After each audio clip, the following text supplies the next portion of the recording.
Three happy chappies and snappy serappies, you'll find us beneath our sombreros. We're bright and we say so. Oh, hi, didn't see you there. Well, here we are. Welcome to part three. Yes, three. Part three of our little diary of the build of the U-96 U-Boat from Das Boot, using the Revell 1/72 VII C U-Boat. As you can see, made quite a bit of progress. Most of the assembly is now done. We have the main hull, obviously, and the deck and everything else on board. We have the sail, which is now coming along quite nicely. Everything's there. I'm keeping these separate for painting purposes, and I'll explain that in a moment. And we have little collections of all little bits, like the deck cannons, the 88 on the deck, and all the little bits and bobs. Where have we got to? Well, everything's been built. Everything's been primed using Tamiya's light grey primer. We have added the base coats, so we've had Tamiya German grey, which is XF63 for the lower, darker area. We have the upper hull, which is in a light grey colour. I have used for that Tamiya XF19 Sky Grey. And the chipping is basically primer. When it was all primed, I masked off all the bits I wanted for the chips. Sprayed everything over. I used liquid mask. Humbrol liquid mask. Stinky, stinky stuff. That was all daubed on. Everything painted. And then that was all peeled off, which took forever. Oh, I also did some pre-shading. Now, I don't know if it'll come out on film because of the lighting. Let's get the camera light round here a bit. Don't know if you can really see any of the pre-shading here. I used Tamiya's rubber black, which is... no, that's German grey. That's German grey. That's flat black. Well, it's here somewhere anyway. Where are we? I see I plan these things, you always know that. XF85 rubber black. That was just airbrushed onto all the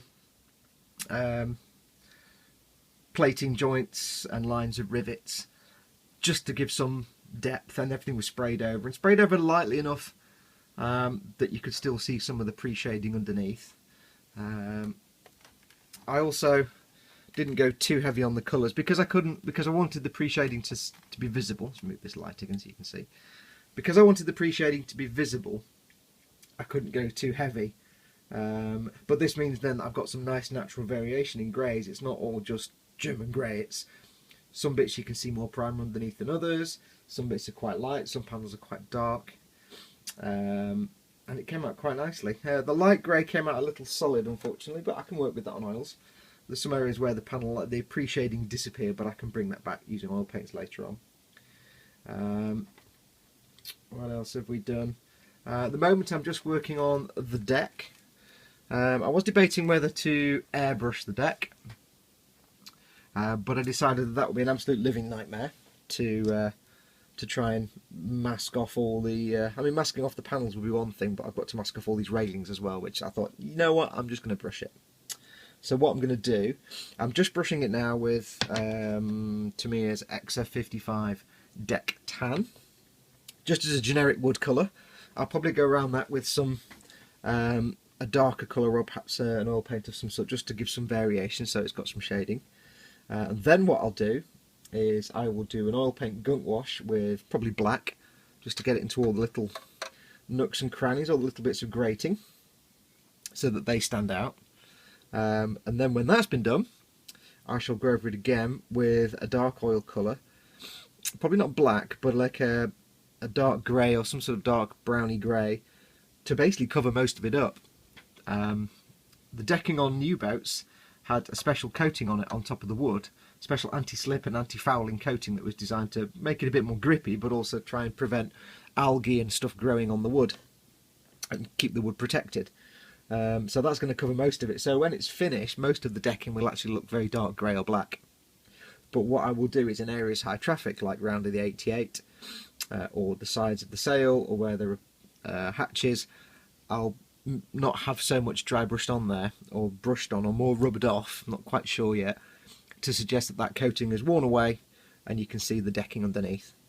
What else have we got? Right, the reason I've kept these separate as well, the two parts of the sail, is because I have to paint inside this part of the sail.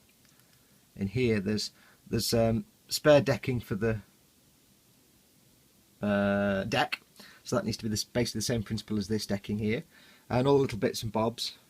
And also on this piece I have to paint the deck here and do the same technique. Now if this was on here, I won't apply it properly, but because I've made one of these before, I know when that's properly mounted on there, you can't, it's real pig to try and get a brush in there, so I've kept them separate.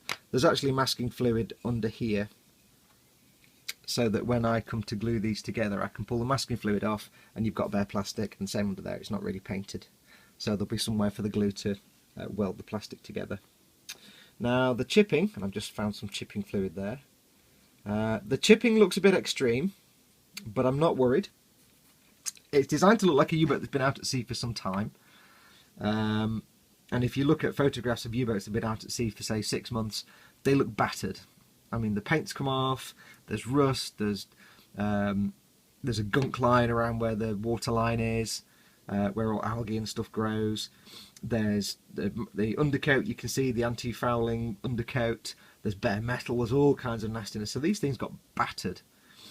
And what I'm intending to show here is the anti-fouling coat under the paint, and then I'll also do some areas of rust within these as well.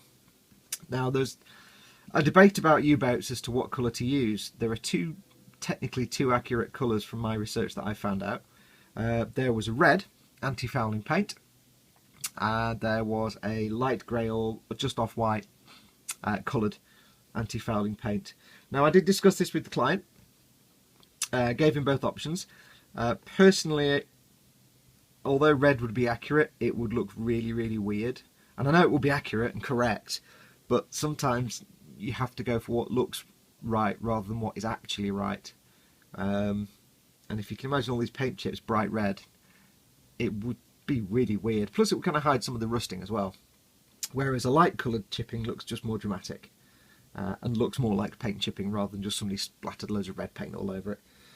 So we both agreed the light colour would look better. It looks a bit stark right now, but once the weathering's taken hold, it will probably tone down, or hopefully should tone down a bit and not look quite as drastic. What's then after that? We've got all the weathering to do. So I'm just carrying on with the deck. That's taking, it's quite a slow process. I might not do, I'm doing the paint slightly thinned, so it's a bit streaky, but I'm not too fussed because I'm going to cover it up. It's just to get that basic colour underneath for when I have the coating removed from wear and tear. So we've got that finished, then we've got all the weathering, all the painting inside the sail. Then we're on to the weathering, and then we're on to the rigging. Rigging terrifies me. I've been trying out the easy line, and it works really well. I was having trouble actually attaching the easy line to 2 points to glue it together, so what I may end up doing is actually tying it round the isolators anyway, and I'll explain that when I get to that part in the build. So it's going to be a fiddly job, and I won't be filming me doing it because it's going to be super fiddly and very, very delicate, because by that point everything will have been assembled. And the thing with this kit is, you can't see it here, but the net cutter on the front is fairly stable. These are reasonably stable. These are so delicate that I'm being really careful every time I touch this kit, and there's two at the back as well. So there's a lot of really delicate things on this kit. Same with the sail, the railing at the back, the flagpole, and the periscopes. You're having to handle this thing like it's made of babies or something. So that's where we're up to. When we come back, hopefully I'll have started on the weathering perhaps. But as always, just a quickie update for you. Can't think of anything else to say. I kind of film these on the spur of the moment and without planning it, so I just kind of waffle for 10 minutes, so apologies. But stay tuned for the next one when we come back. But thank you very much for watching. check out my other videos, and as oh, don't forget to subscribe. I always forget to say that. Subscribe to all my videos. There's a thing here. Well, there might be now. There might not be. It might have come off screen, but I don't know. Told you, I don't plan these things. Subscribe, and we will see you in the next one. But until then, adios amoebas.